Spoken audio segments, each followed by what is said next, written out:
So, delighted to give State of the District address on the good work that has been done largely on Jose's watch, but delighted to be here this last 4 months and report on some of the successes, some of the challenges, and some of the opportunities that lie in front of us.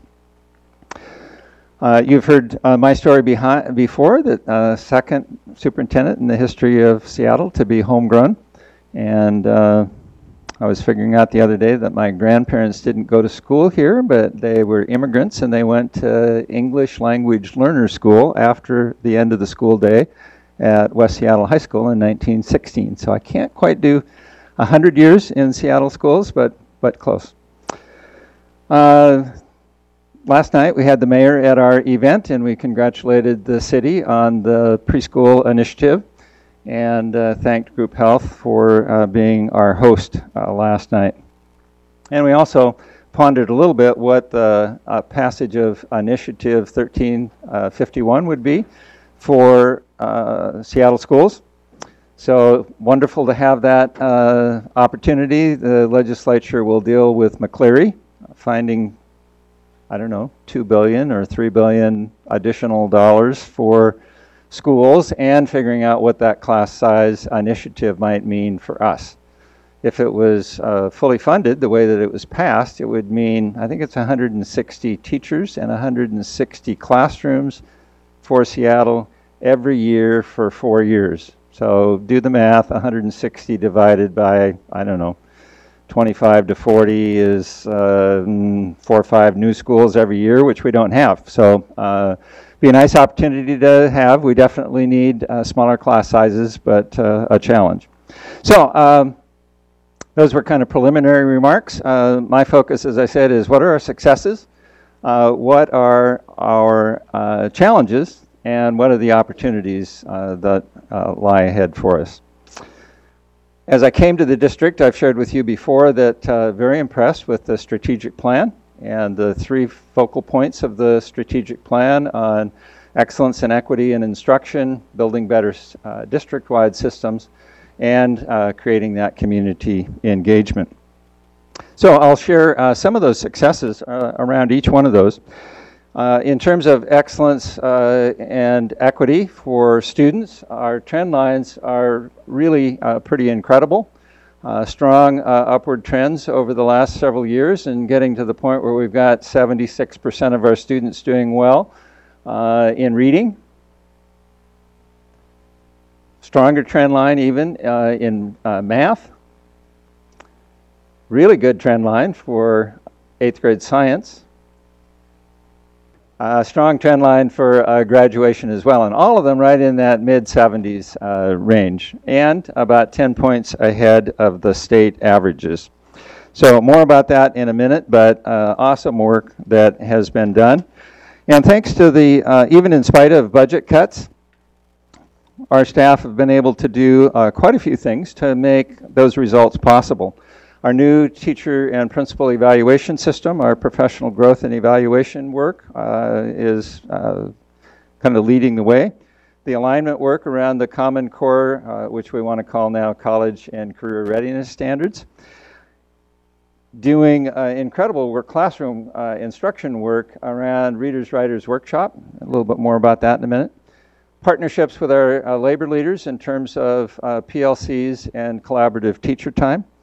And then this year, starting with interim assessments that give teachers and students early warning well before the end of the year as to what they could do to close gaps during the middle of the year. Thursday mornings, I try to be out visiting schools, kind of the highlight of my week, where I get to see great things happening with kids and teachers and principals, and just really impressed with hallmarks of good teaching.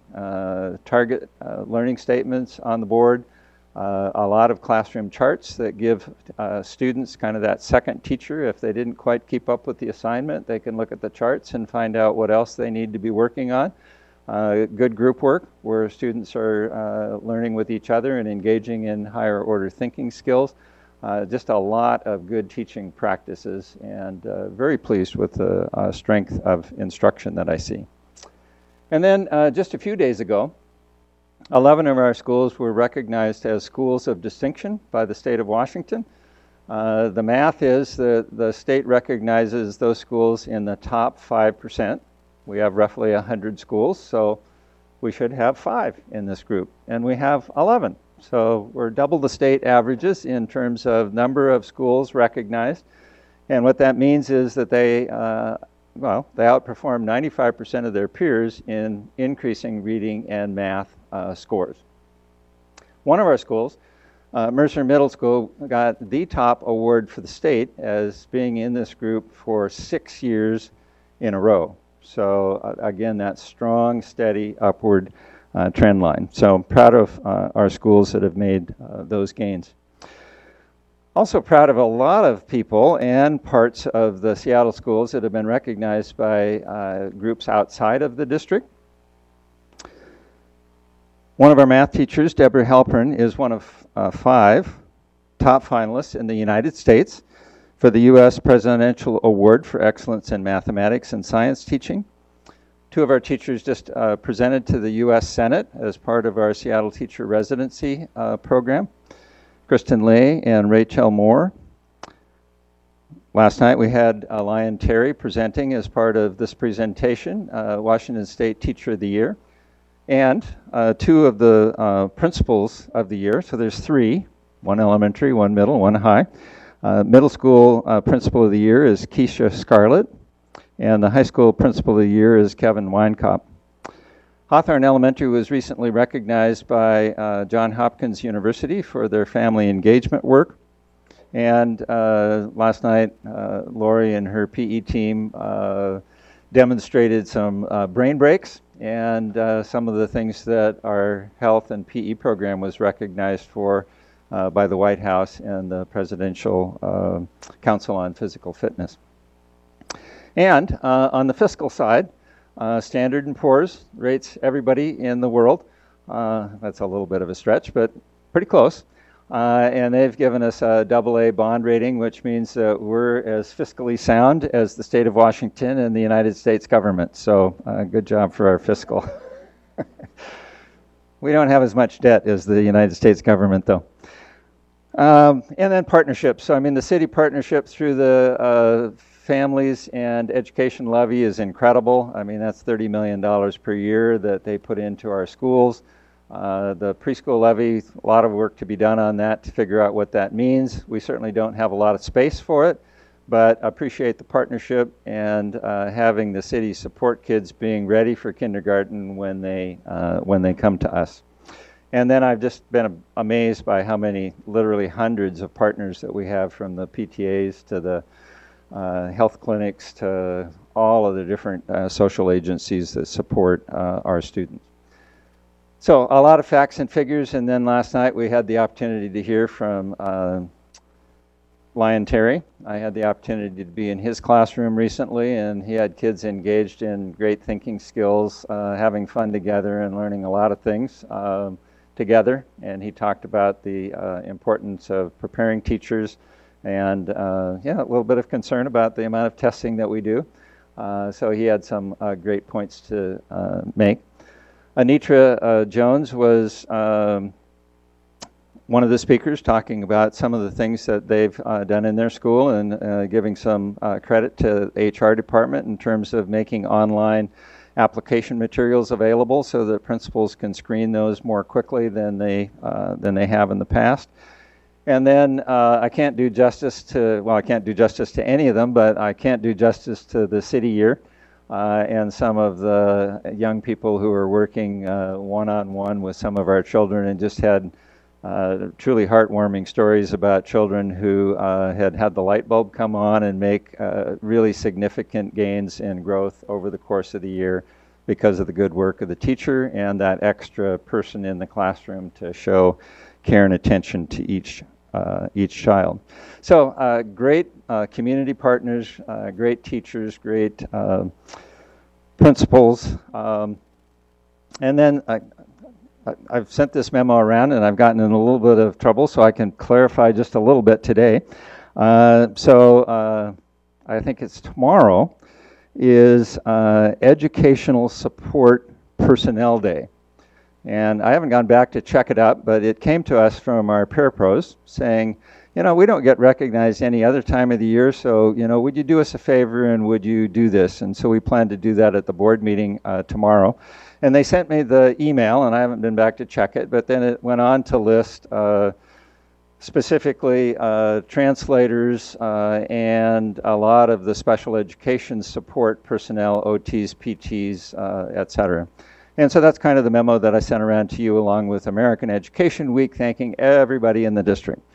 I got a few complaints from secretaries who said, well, we're educational support personnel as well, and they are, but we do celebrate that group. I think it's April 15th or 16th or something like that in the spring. So try hard to make sure that we get everybody recognized, because we really do appreciate all of the good staff support that we have. So a lot of successes. Just amazed at the successes that Seattle has, and a real tribute to a lot of good work, and for the classroom side, protecting that investment during some tough economic times. This part is the challenges. So there's a line in the Apollo 13 movie about the mission for the astronauts that says, Houston, we have a problem. So the parallel for us is Seattle has some problems that we are recognizing and that we need to address. So kind of going through those in similar order to some of the successes, starting with some of the instructional pieces. When you dig under that 70 to 75% of our students doing well, we find some disturbing trends. So we find that some of our students haven't benefited nearly as much from that good classroom teaching that's going on in the classrooms or other supports that we provide. So this is an example of now I'm going to look at the slide and get off track here. So this gives an example of some of our disproportionality. So we see for suspensions, African American students, and I think it's like 5 times what the rate would be for the average across the district. And that is one of the areas that we've singled out as a district this year, is to look at African American males specifically, because that's one of the groups that has benefited the least. Other groups are not part of that positive well, they're part of the positive upward trend line, but not keeping up. So the gap's getting bigger, but everybody's getting better. For African American males, in some cases that line has been pretty flat. So a few examples from that. African American male students are 5 times more likely to be suspended, 3 times more likely to be placed in special education, and half as likely to be achieving at grade level. So what is it? What got us here won't get us there. So all of that good work that we've been doing that has been that positive trend line and getting us to 70 to 75% success, doing more of that is going to have limited gains for the students who haven't been benefiting. So it's time to pause and think about what else do we do differently. So we've done 2 things. One is we've got good instruction district-wide, part of our story. Number 2, we've identified through our school segmentation report, we've looked at level 1, level 2, level 3, level 4, level 5 schools. Level 1 and 2 not performing as well, level 4 and 5 performing well. And we've invested more resources in level 1 and level 2 schools. So a little bit of a pause in our data this year, but over the last 5 years, we've reduced the number of level 1 and 2 schools. They've gotten better. We've increased the number of level 4 and level 5 schools. So again, a positive trend line. However, drilling down further on the data, got a great data team, we found that 85% of our students that now fall in this high need area, they're not yet proficient, are in level 3, 4, and 5 schools where they're not getting some of that extra support for Title I or other sources of funds that we have to support them. So a new challenge for us. So I guess, never mind. So that's the yeah, the challenge that we have, and we'll talk about the opportunity in just a minute.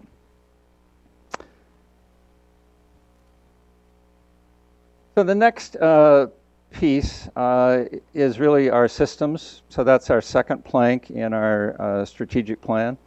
And I want to pause and say, before I get too far into this, one of the fundamental rules of what they call continuous quality improvement, what our automobile manufacturers have been working on, and when they say the number of defects per 100 cars sold, that's down to less than one defect per car. So it's kind of averages about a half or 2/3 of one defect in a car sold, because they've been doing this total quality work that we just talked about a little bit.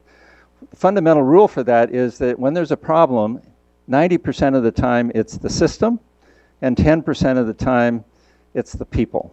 So I want to be real careful, especially with us sitting in this room, is that we're represented in some of these departments here. And yes, we have work to do, and yes, we have some challenges, but it's not about the people, it's about the systems. How do we keep working on the systems to get better? Special education is number one on the list. We know that it's on the federal watch. We meet quarterly with people that come out from Washington, D.C. to check up on us. We meet weekly with people from OSBI. They've withheld $3 million from us. They have serious concerns about the work that we're doing. There's an opportunity there. We are making some progress, but there's a big challenge there that we have to address. Human resources, we've made some progress, but we've still got a long way to go, and particularly if we're going to be adding 100 plus teachers a year with Initiative 1351. You can see the list there that has a lot of our systems that need work. And I'm assuming that some of that is because we've intentionally invested in schools that we see that positive trend line for. And as we've made these budget cuts from the state over a number of years, we've stopped the cuts, but we haven't yet replaced the money that's been taken out. So hopefully this will be the year that we'll see some of those funds coming back. But whether we do or not, we've got this challenge of working together to figure out how we make our systems better. And then the third area of the strategic plan is community engagement. And we have both parent surveys and principal surveys that say they have major concerns about our ability to take those calls in, get answers back, refer people to the right place. Well, more about that in a minute on the opportunities, but a challenge for us so that we can provide good customer service and good engagement for both our parents as well as our staff that need our help. So a few weeks ago, we reviewed this with the school board and said, what do you think? Are we in transition? Is this incremental? Is this steady as she goes, continue on the same course that we've been on? Or is this transformational work that's going to require a course correction and some major considerations of rethinking what we do? And they agreed that we were really in transformation, that we needed to think about, my mantra coming up here is soon, rethink, reprioritize, recommit, to figure out, are we really addressing the most important things in the district? One of the metaphors that we used in that conversation was it's kind of like our house, if you will. The good work that's happening in schools is not perfect. We have challenges, opportunity gaps to address there, but our framing is pretty sound. And then our work, some of our systems, not all of them, but some of them, they're kind of like our foundation, and there's a few cracks in there that we need to shore up in order to make sure that we continue to support the good work that's being done in schools. And to quote kind of one more line from Apollo 13, as they gather Houston staff together and figure out how are we going to get these astronauts back when we don't have enough power, their line is, ladies and gentlemen, failure is not an option. And that's kind of where we are, is that, yes, we've got some work to do, but we've got good people here. We'll figure out how to do it, and failure is not an option. We will figure out how to do that. So then, great opportunities. The school board as we've had an opportunity to work together in the months that I've been here, I think back in September we had a retreat and we looked at the strategic plan and we narrowed the focus on that 5-year strategic plan to 4 areas that the board said these are the board governance priorities that we want you to work on for this year. And so those are great opportunities, issues that we need to get our arms around and need to make good progress on. So the first one on that is back to the excellence and equity issue, is that we certainly don't have all of the answers. We know that we have some of them because we have classrooms and we have buildings that have made more progress than the district average in closing the gap for, in this case, African American males or some of our students in different groups that haven't been progressing district-wide as much as we would like. So our emerging strategies in this area are the interim assessments that I mentioned. So more than half of our schools volunteered to say, yes, we'd like to have some of these interim assessments that will give us early warning, early in the year, and give us that opportunity to close gaps for students. Teacher collaboration, SEA has given us some collaborative time, and principals are creative in trying to figure out how to get a little bit more. Probably need more than we have.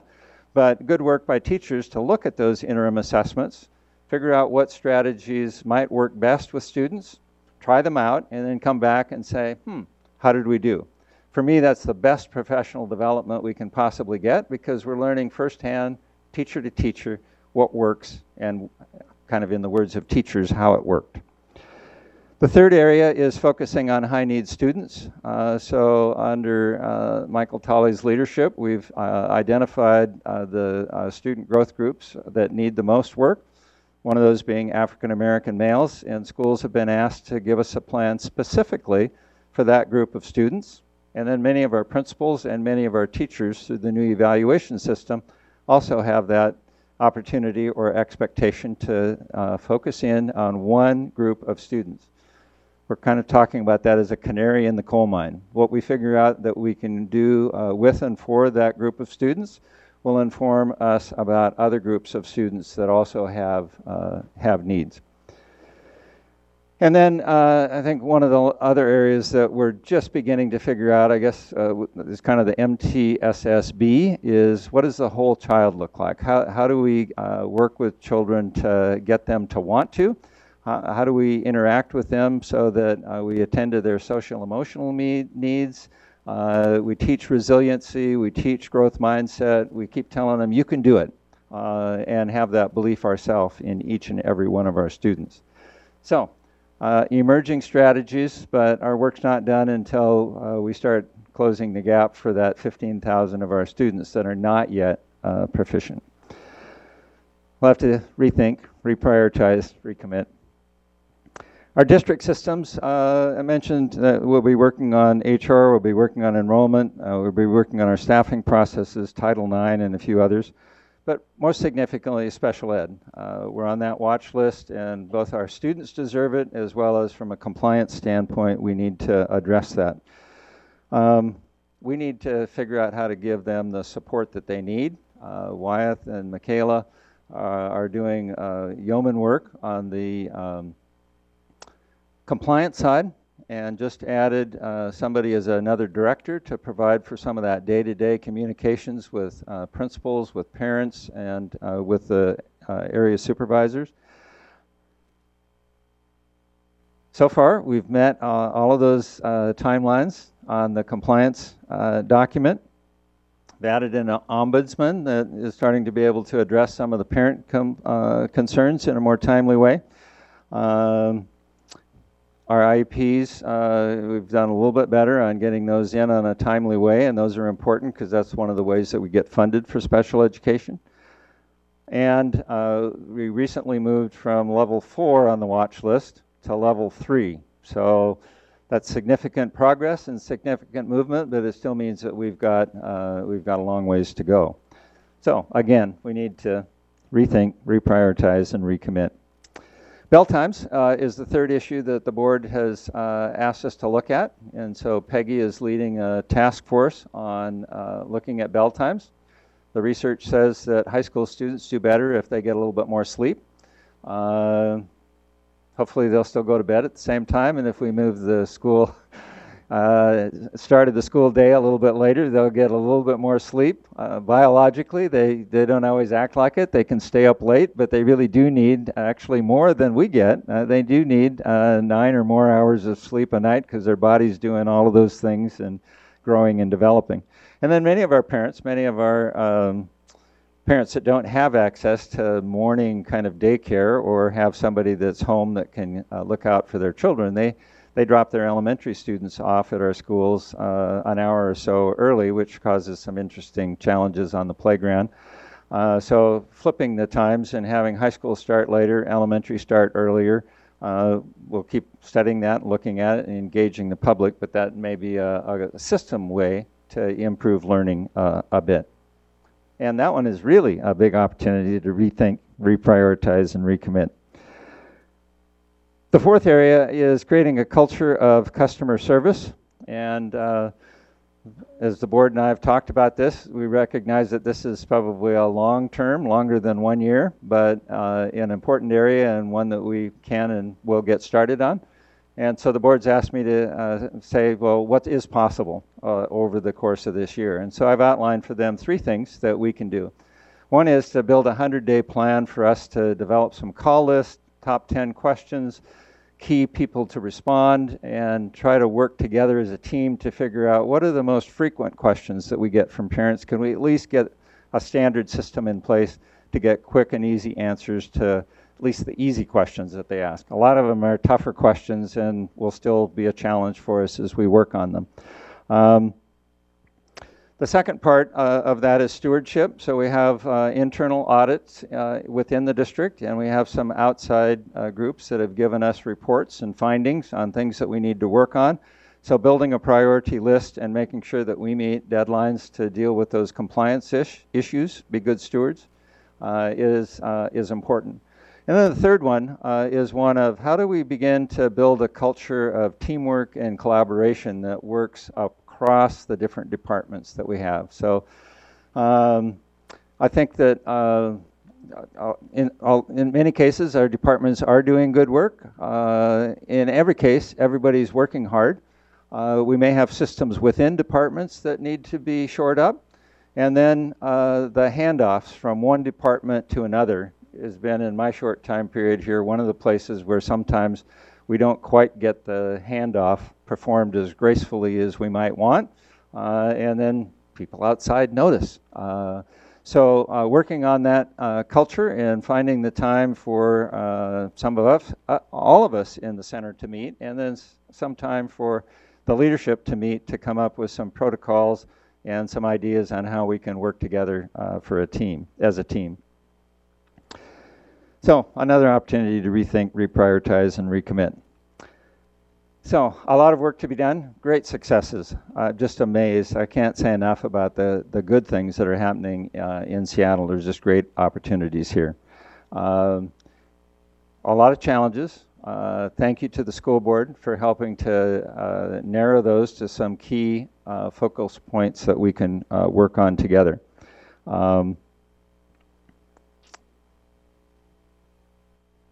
I am just passionate about this work, particularly getting teams of people to work together to create success for each and every student. That's been my work for 40 years. I'm delighted to be here and to participate with you in doing that work. That's work that God seems to have gifted me or called me to do. So Marysville, Pasco, Highline, Shoreline, that's been my work for the last 20 to 30 years of working to build community, build teamwork, build collaboration that makes a difference and closes gaps for students. And I really am, as you've heard me say before, just really passionate about closing that achievement gap. Seattle's a little bit ahead of the rest of the country, but nationwide this year, more than half, for the first time, of our students in public schools nationally will be of color, the group that we have the most difficulty reaching and providing the services and the support that they need to do well. We have got to figure that out, and Seattle's at the forefront of figuring that out. There's a good trend line, there's recognition of the issue, We've got good pieces in place, and I'm confident that with good people we'll find ways to begin to close that gap, which is, as I say, I think it's the most important work. I'm biased, I'm in education, but I think it's the most important work that we have in our country today. So I'm delighted to be here, delighted to be interim superintendent for the year, and look forward to continue to work with you as we work on this worthwhile endeavor of providing support for each and every one of our 52,000 students.